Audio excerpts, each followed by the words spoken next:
लेकिन सर ये मेरी बीमारी का इलाज है। ऐसी कौन सी नई बीमारी हुई है तुझे जिसके इलाज के लिए तुझे प्रोस्टिट्यूट के पास जाना पड़ता है? सर तरुण एक्चुअली सेक्स एडिक्ट है, इसका इलाज भी चल रहा है। डॉक्टर का कहना है कि इस एडिक्शन का सिवाय सेल्फ कंट्रोल के कोई और इलाज नहीं है। और इसीलिए सर मैं प्रोस्टिट्यूट के पास जाता हूँ सेल्फ कंट्रोल चेक करने के लिए। अपने इस एडिक्शन में किस पे हाथ डाला था, ऋतु पे या निशा पे, जिसकी वजह से निशा ने तुझे घर से बाहर निकाल दिया? नहीं सर, इसकी वजह कुछ और ही थी।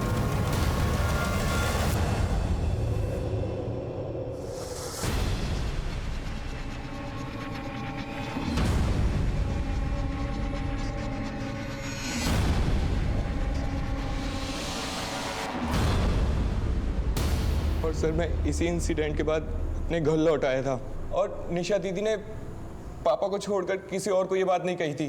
निशा रेड लाइट एरिया में क्या कर रही थी? सर वो तो मुझे नहीं पता, लेकिन जब मैं निशा दीदी के घर में रहता था तो कई बार कुछ अजीब गरीब हुआ था।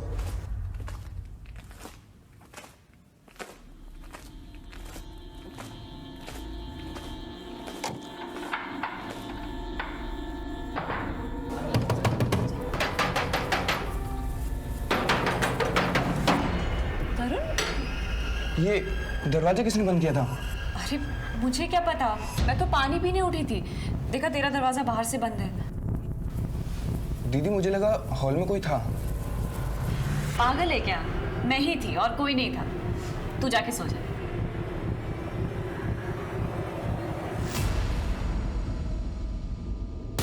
सर आई एम श्योर वहाँ कोई तो होता था। ये एक बार नहीं कई बार हुआ था। जब भी मेरा दरवाजा रात में बाहर से बंद होता था तो बाहर कोई ना कोई होता था और मेरे रूम का दरवाजा निशा दी या ऋतु में से कोई एक खोलती थी। ठीक है, तुम्हारा डीएनए टेस्ट करना होगा।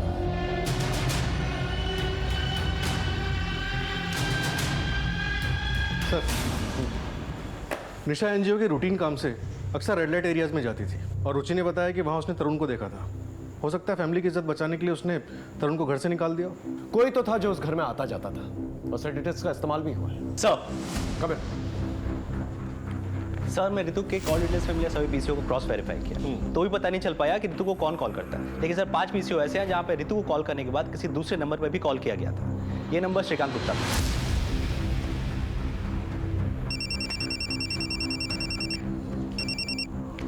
हेलो,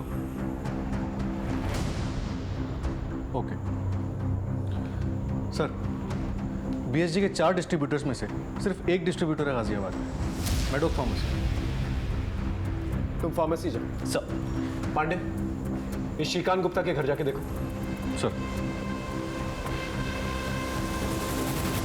सर ये नंबर तो हमारा नहीं है। आपके आईडी पर रजिस्टर्ड है ये नंबर?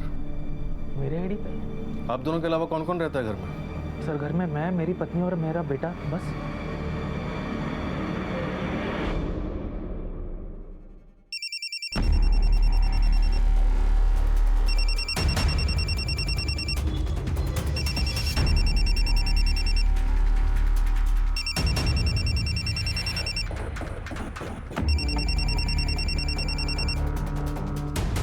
ये फोन किसका है?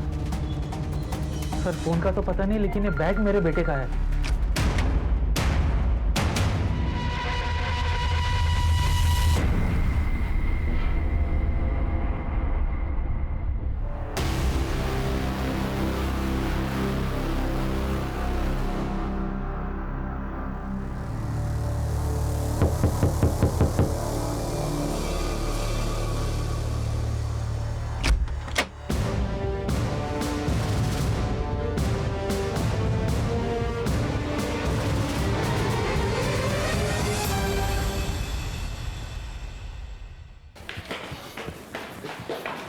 आप बता सकते हैं इस बीएसजी दवा का डिस्ट्रीब्यूशन आपकी कंपनी में किसके जिम्मे है?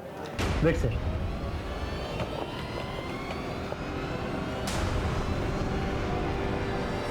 ये लीजिए।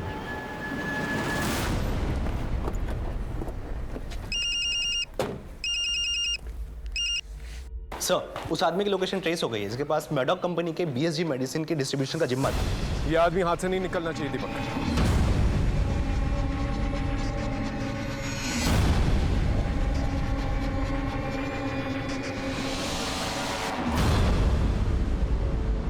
अपने ट्यूशन टीचर के साथ तुमने ऐसा क्यों किया? सर मुझे मोबाइल खरीदना था, लेकिन मेरे पापा मम्मी मान ही नहीं रहे थे।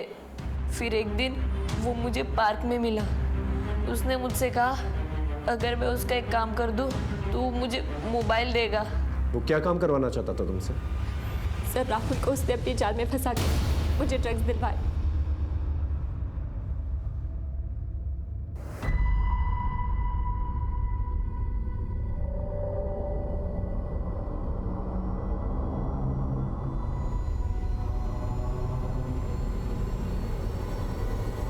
उसने मुझसे कहा जैसे ही अदिति में दवा पी ले मुझे फ़ोन कर देना। मैंने वैसे ही किया। वो मुझे ड्रग्स देकर मुझ पे रेप करता रहा और उसने वीडियोस बना लिए और फिर मुझे ब्लैकमेल करता रहा। क्या नाम है उसका?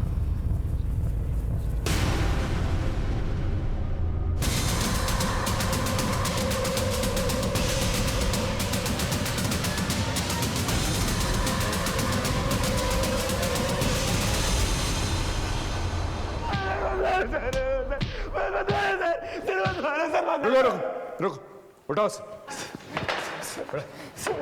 बोल। रितु के घर के बाहर एक मेडिकल स्टोर था। वहाँ आते जाते हमारा अफेयर शुरू हो गया था। मेरे और रितु के बीच के कुछ प्राइवेट मोमेंट्स के वीडियोस रिकॉर्ड के लिए थे। घर में सबके सो जाने के बाद वो सबके कमरों की कुंडी लगा देती थी ताकि कोई भी जागे तो मैं वहाँ से चला जाऊँ।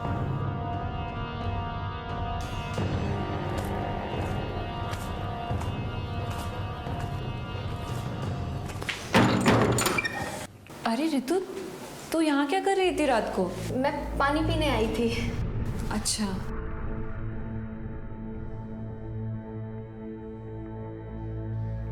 सर निशा की खूबसूरती के आगे रितु कुछ भी नहीं थी।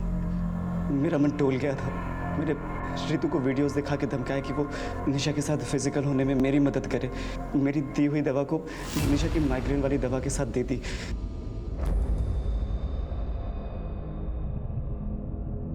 प्लीज ऐसा मत। चुप कर। वो नहीं तेरा वीडियो ना, अभी तेरे बाप को भेज दूंगा। भेजू? हाँ तो चुप रहे।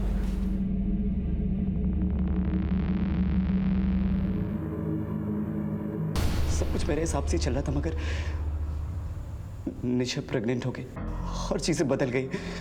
रितु ने आके मुझे बताया कि निशा को उस पर शक हो गया है। मैंने आज तक कभी किसी के हाथ से कुछ नहीं खाया, सिर्फ तुम ही मुझे दवाई देती हो। कहीं तुमने ही तो ये सब। ये क्या बोल रही दीदी? इसलिए मैंने उसे ठिकाने लगाने का प्लान बना लिया। 2-3 दिन मैंने उसका पीछा किया, फिर वो मौका आ गया जिसकी मुझे तलाश थी। वो सुनसान रास्ते में अकेले जा रही थी। रितु को क्यों मारा? रितु को शक हो गया था कि मैंने निशा का मर्डर किया है, और पुलिस को जब ये पता चला कि निशा को सिलेक्ट्री देकर उसका रेप किया गया, रितु डर गई। हमें ना पुलिस को सब कुछ सच सच बता देना चाहिए। देख, किसी को कुछ भी पता नहीं चलेगा, बस तुम अपना मुंह बंद रखना।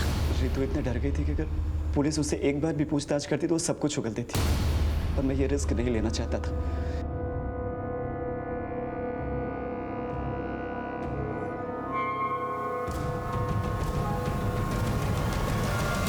निशा को फंसाने के लिए रितु को मोबाइल गिफ्ट दिया। उस तरह से अदिति को फंसाने के लिए तूने एक 13 साल के बच्चे का इस्तेमाल किया। शर्म नहीं आई तुझे? डर नहीं लगा? मैं अपनी लत से मजबूर था। खुद को बचाने के लिए मैंने अदिति को धमकाया कि अगर उसने किसी को कुछ भी बताया तो उसका भी हाल वही करूंगा जो निशा का किया था। रितु की लाश देखने के बाद अदिति ने सरेंडर कर दिया था। अब सारी उम्र जेल में सड़ते रहे।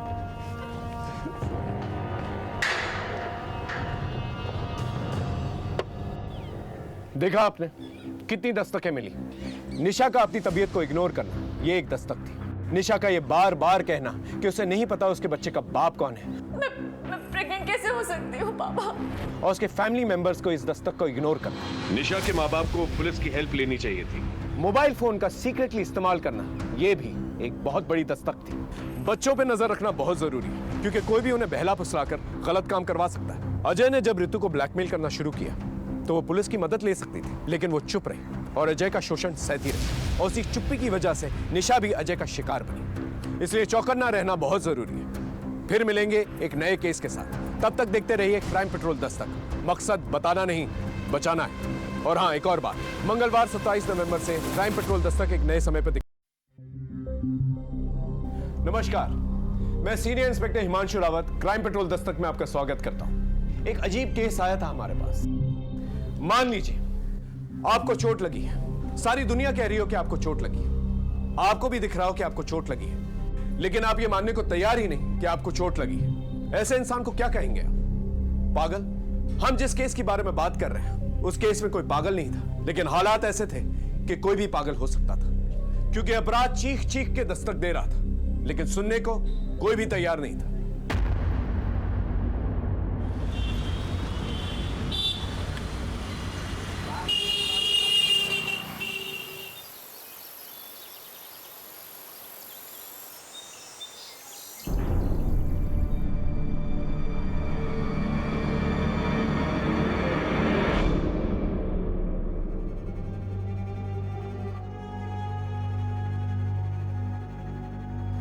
निशा, शाम को मार्केट से क्या क्या लेना है? अरे क्या हुआ बेटा? फिर सिर में दर्द है? क्या हुआ दीदी? 2 दिन बाद सगाई है, तेरी तबीयत ठीक नहीं है और फिर भी तू ऑफिस जा रही है? हाँ, ऑफिस नहीं जा रही हूँ, वो एनजीओ ने कैंप लगाया हुआ है गांव में, वहाँ जा रही हूँ। अभी भी सिर में दर्द है ना? मैंने आपसे बोला है आप ये मेडिसिन खाना बंद करो और किसी डॉक्टर को दिखाओ। रितु, मैं ठीक हूँ। तो ठीक नहीं है। मुझे लेट हो रहा है, मैं जा रही हूँ। अरे पर सुन तो सही। मैं बाय। सुनो बेटा, सुनो।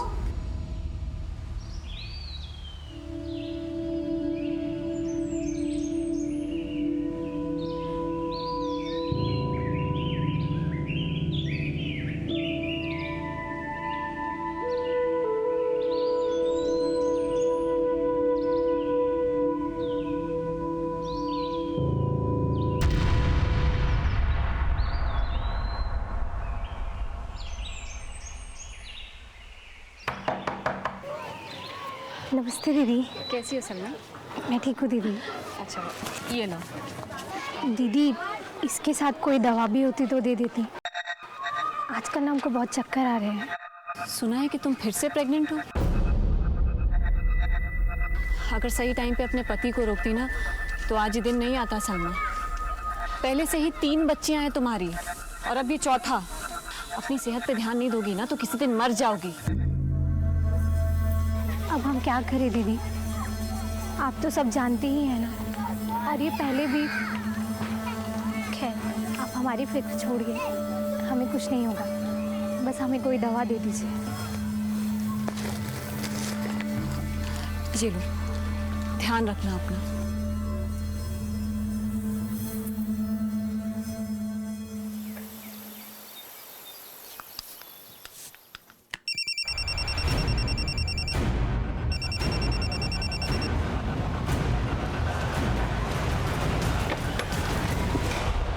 क्या हुआ माँ? मुझे यहीं कहीं से मोबाइल की आवाज आई। माँ आपके कान बज रहे हैं। क्या आपने मोबाइल दिलाया जो बजेगा? जब तक हाई स्कूल पास नहीं कर लोगे ना, मोबाइल नहीं मिलेगा। चलो अभी ट्यूशन जाओ जल्दी से, ट्यूशन के लिए लेट हो रहा है। चलो चलो चलो। हाँ हाँ जा रहा हूँ।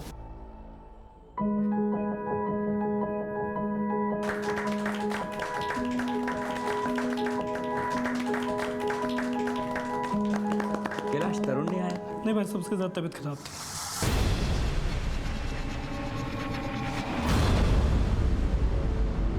आइए सब लोग मुंह मीठा कर लीजिए।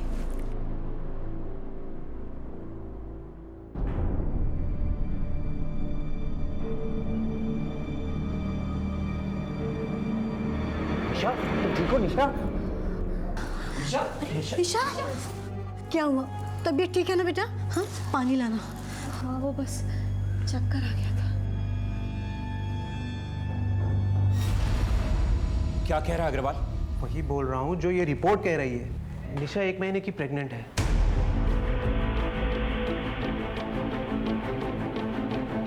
सुशील, तुम्हें ठंडे दिमाग से काम लेना होगा। पापा, अजीत, मैं सच कह रही हूँ। मुझे सच में नहीं पता कि रिपोर्ट्स में ये सब कैसे आ गया। मैं प्रेग्नेंट कैसे हो सकती हूँ पापा? मैं सच कह रही हूँ, मैं ऐसा कभी नहीं कर सकती। एक तो तुमने हमारी नाक कटवा दी, ऊपर से तुम दोनों मिलकर ये नाटक कर रहे हो। मैं इसको क्या समझता था और ये क्या? ये क्या? आप मुझे क्यों ब्लेम कर रहे हैं अंकल? अजीत, निशा तुम्हारे साथ बाहर जाती थी, तो ये तुम्हारा बच्चा नहीं तो किसका बच्चा है? हाँ आंटी, इसका जवाब आप अपनी बेटी से क्यों नहीं पूछती? माँ पापा आप लोग मेरा यकीन कीजिए प्लीज, मैंने ऐसा किसी के साथ नहीं किया है, ना ही अजीत के साथ और ना ही किसी और के साथ। अब बोलिए, अब क्या बोलेंगे आप? किसी और का बच्चा, आप लोग मेरे मत्थे मर रहे हैं। मेरी माँ तो पहले ही इस शादी के खिलाफ थी, और अब तुम्हारी ये हरकतें देखकर ना मुझे तो ऐसा लग रहा है कि मैं ही बेवकूफ था जो तुमसे शादी करने जा रहा हूँ। ये क्या कह रहे हो अजीत? प्लीज मेरा विश्वास करो। विश्वास? धोखा तुमने दिया है निशा, विश्वास की बात ना करो तो ही बेहतर है। अरे शर्म आनी चाहिए तुम्हें। और अब ना मुझे तुमसे कोई रिश्ता नहीं है। अजीत, अजीत मेरी बात सुनो। पापा दीदी की तबीयत खराब है, और वैसे भी ये भी तो हो सकता है कि डॉक्टर ने रिपोर्ट्स गलत दे दी हो। पापा तू मुझे समझाएगी क्या सही और क्या गलत? तू जानती थी ना सब इसके बारे में? बोल निशा, तू बता किसके साथ मुंह काला किया तूने? किसी के साथ नहीं पापा, आप समझ क्यों नहीं रहे? मुझे लगता है मेरे साथ किसी ने कुछ गलत किया है, हमें पुलिस में कंप्लेंट करनी चाहिए। दिमाग खराब हो गया तेरा? क्या बताएगी पुलिस को कि कोई भूत आया था और उसने ये सब किया है तेरे साथ? एक बात कान खोल के सुन ले, ये रिश्ता टूटना था, टूट गया। तो मैं और बेइज्जती बर्दाश्त नहीं करूंगा। परसों डॉक्टर का अपॉइंटमेंट है, इस बच्चे का अबॉर्शन करो और ये किस्सा यहीं खत्म करो।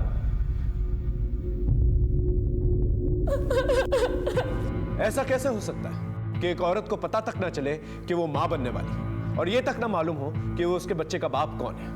Is it possible? ये एक ऐसा सवाल था जो हमें शॉक कर रहा था, और जो जवाब हमें मिला वो और भी शॉकिंग था। खतरे की दस्तक घर की चौखट तक पहुंच चुकी थी, जो सबको सुनाई दे रही थी, लेकिन इससे पहले कोई कुछ सोचता समझता, एक खतरनाक मोड़ आ गया।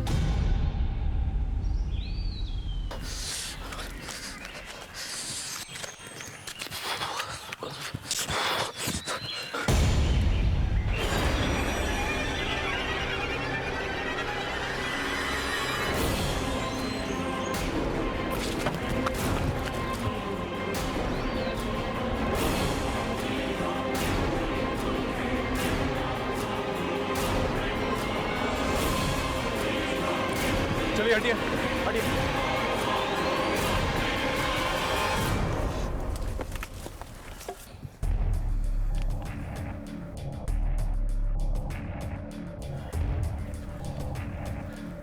आसपास अच्छे से चेक करो। लाश को सबसे पहले किसे देखा? सर मैंने देखा सर। यहाँ क्या कर रहे थे इस वक्त? सर मैं सुबेरे हल्का होने आया था सर, तो यहाँ लाश पड़ी देखी, फिर आपको कॉल किया सर। सर गला घोट के मारा गया।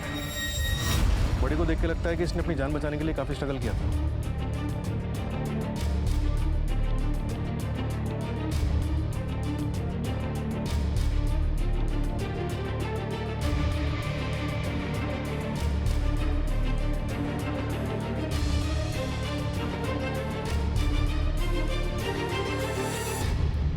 कोई पहचानता है इसे? पहचानते तो नहीं है, पर पास में ही गार्डन है सर यहाँ पे, तो वहाँ पे बहुत सारे लड़की लड़के आते रहते हैं सर, शायद वहीं की होगी सर। सर ये बैग मिला कुछ दूर पर, ये शायद इसी लड़की का, ये इसका एम्प्लॉय कार्ड है, किसी एनजीओ का है। Good care NGO, Nisha Sharma. इस एनजीओ के बारे में पता करो और इसकी फैमिली को बता दो, और यहीं आसपास जो पार्क है ना वहाँ पर पूछताछ करो, शायद इस लड़की को किसी ने देखा। सर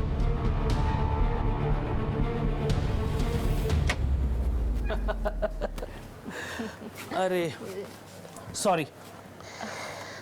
अरे कोई बात नहीं, thank you. Thank you. Okay.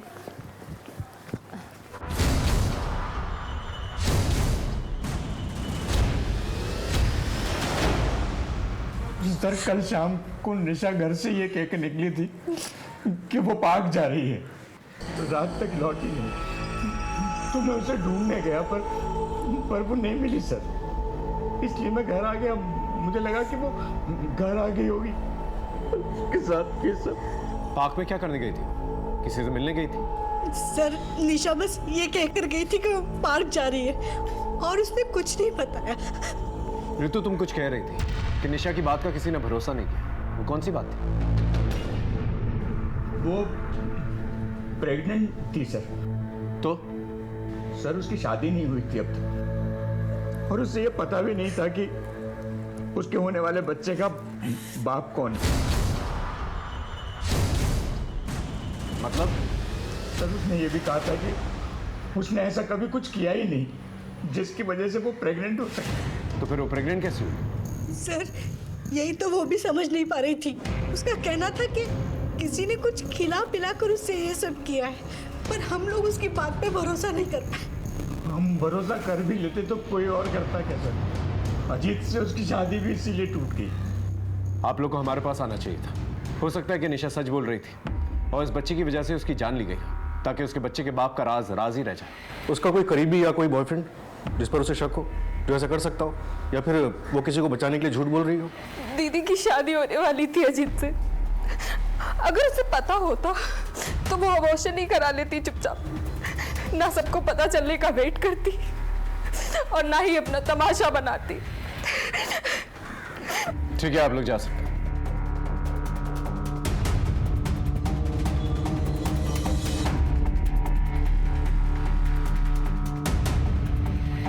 Sir जिस जगह निशा की लाश मिली वो जगह पार्क के काफी नजदीक है। मैंने पार्क के स्टाफ से चेक किया, लेकिन किसी ने भी निशा को नहीं पहचाना। ये जगह काफी सुनसान रहती है सर। हो सकता है कि निशा को किसी ने वहां पे अकेले देखा हो, उसका फायदा उठाने की कोशिश की हो, नाकाम रहा हो और उसे मार दिया हो, क्योंकि स्ट्रगल तो हुआ था। बिल्कुल हो सकता है, लेकिन निशा का कहना था कि उसे दवा देकर उसका रेप किया गया था। अगर एक सेकंड के लिए मान भी ले कि वो सही कह रही थी, अगर वो पुलिस के पास आ जाती तो पता नहीं किस इंसान का राज फाश हो जाता। सर आपका कहना है कि किसी ने राज को राज रखने के लिए निशा को पार्क में बुलाया और हमेशा के लिए उसे खामोश कर दिया? फिलहाल हमें सारे ऑप्शंस खुले रखने होंगे पार्टी। एक काम करो, निशा के कॉल रिकॉर्ड चेक करो, देखो किसके कांटेक्ट में, उसके एनजीओ से भी चेक करो और उसके बड़ा बनने के लिए ना बड़े बड़े काम भी करने पड़ते हैं। सर मैं ऐसा क्यों करूंगा? और निशा के साथ मेरा कोई फिजिकल रिलेशन नहीं था, और अगर सर ऐसा कुछ होता भी तो मैं अपने ही होने वाले बच्चे को क्यों नहीं एक्सेप्ट करता? हो सकता है तेरा मन भर गया उससे। सर जब निशा ने खुद ये बात एक्सेप्ट किया है कि उसे खुद नहीं पता। मैंने ऐसा किसी के साथ नहीं किया है, ना ही अजीत के साथ और ना ही किसी और के साथ। तो आप मेरे बत्थे क्यों ये बात डाल रहे हैं? क्योंकि वो तुझ पे भरोसा करती थी और इस भरोसे में तू उसे कुछ भी खिला के उसे एक्सप्लॉइट कर सकता था, और जब तुझे पता चला कि वो तेरा राज फाश कर देगी, तूने उसे हमेशा के लिए खामोश कर दिया। बकवास है ये सब। सर मैं अपनी होने वाली बीवी के साथ सेक्सुअल असॉल्ट कैसे करूंगा? आखिरी बार कब मिला था निशा से? सब वो एंगेजमेंट के अगले दिन, जब मुझे निशा के प्रेगनेंसी के बारे में पता चला। ठीक है, अपने डीएनए टेस्ट के लिए आ जाना। अब जाओ।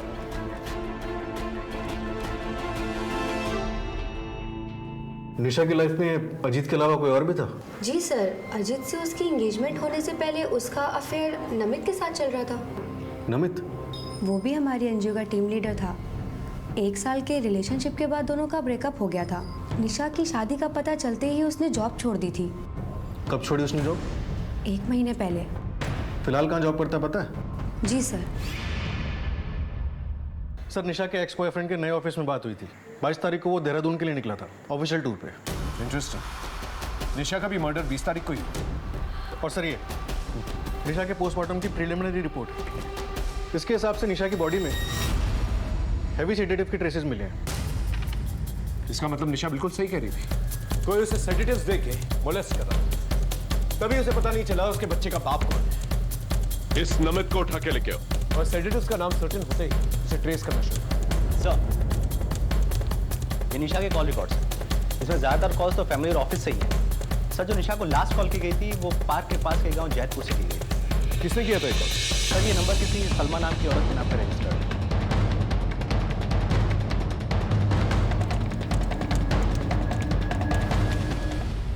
साहब मैं 3 महीना पेट से हूँ। उस दिन मैं घर पर ही गिर गई थी। गिरने की वजह से मुझे चोट लग गई, इसलिए मेरी तबीयत भी बहुत ख़राब हो गई थी। इसलिए मैंने उन्हें फ़ोन किया था दवा पूछने के लिए।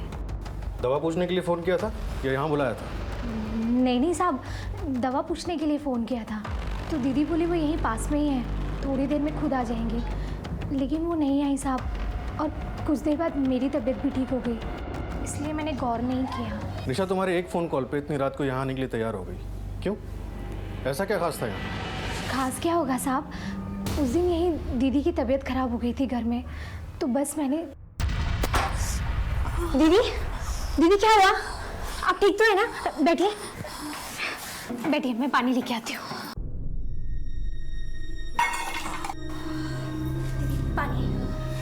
सलमा, मेरे बैग में एक दवाई है, निकाल दोगी? ठीक है, मैं निकालती हूँ। ये दवाई का नाम क्या था, कुछ याद है? हमें कैसे पता होगा साहब?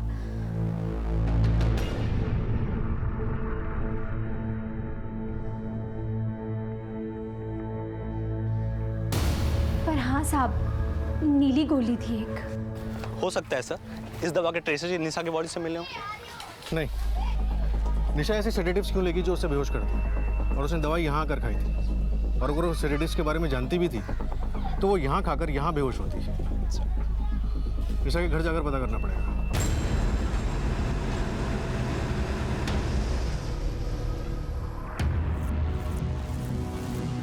सर, ये दवाई दीदी अपने माइग्रेन के लिए खाती थी, पर वो ये तभी लेती थी जब उसका सर दर्द कंट्रोल से बाहर हो जाता था।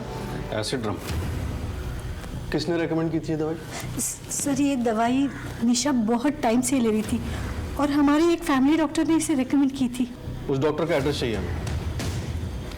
ये दवाई लैब में भेजो और देखो सेडेटिव के ट्रेसेस के साथ मैच करती है कि नहीं। जी सर। लेकिन सर हुआ क्या है, कुछ पता चला है क्या? सुशील जी, पोस्टमार्टम रिपोर्ट के हिसाब से निशा की बॉडी में काफ़ी हैवी बेहोशी की दवाई मिली। इसका मतलब वो सही कह रही थी, उसे कोई दवाई खिला के उसका रेप कर रहा था। मुझे लगता है मेरे साथ किसी ने कुछ गलत किया है। और शायद वो वाकई में नहीं जानती कि उसके बच्चे का बाप कौन है। हम चलते हैं।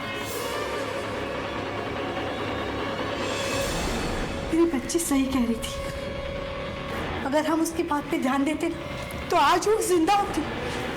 माँ,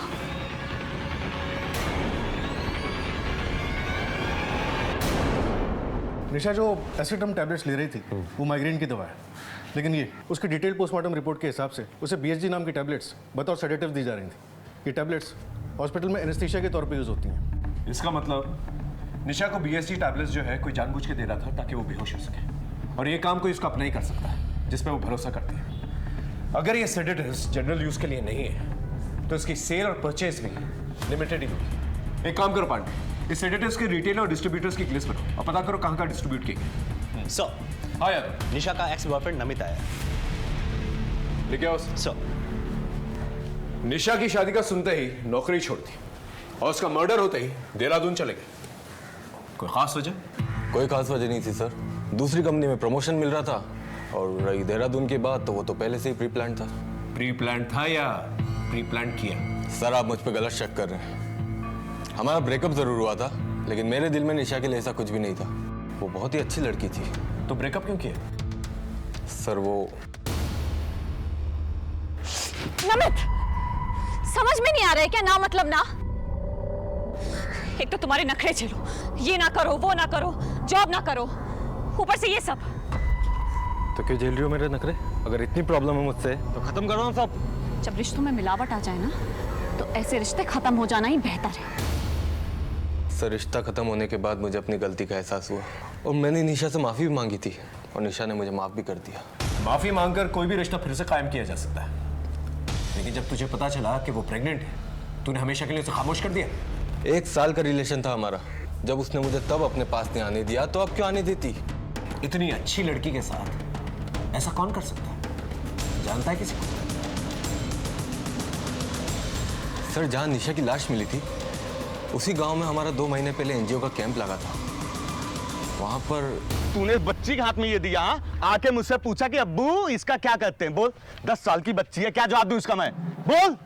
अरे पर लोगों में जागरूकता होना भी जरूरी है। मैडम जी, आपकी जागरूकता गई तेल लेने। अगली बार से अगर मेरी बीवी या बच्ची के आसपास नजर आई तो काट के नाले में फेंक देंगे, समझी? कौन सा गांव था? जैतपुर। ठीक है, तुम जा सकते हो। DNA टेस्ट के लिए सिविल हॉस्पिटल पहुंच जाते। हम निशा के मर्डर तक